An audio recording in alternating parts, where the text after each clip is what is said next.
همین دکتر نوشته من نمیخوام. چرا مگه دکتر واسهتون دستور پوستی ننوشت؟ چرا؟ احساس میکنم پوستم لازم نداره. باشه مشکلی نداره، فقط قبل رفتن باید برگ خروج تهیه کنید. برگ خروج؟ اشکال نداره.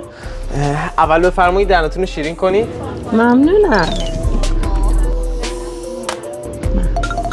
خب یه رو کنار بخاری بودید. بخاری که از اول روشن بود. 2 لیوان آب از آب سرد کن خوردید. اونم پولیه؟ 18 دقیقه از صندلی استفاده کردید. بدون شکلات داشتید. این شکلاتی که خودت دادی. بالاخره اونم پولیه. یه مبلغی هم بابت مالیات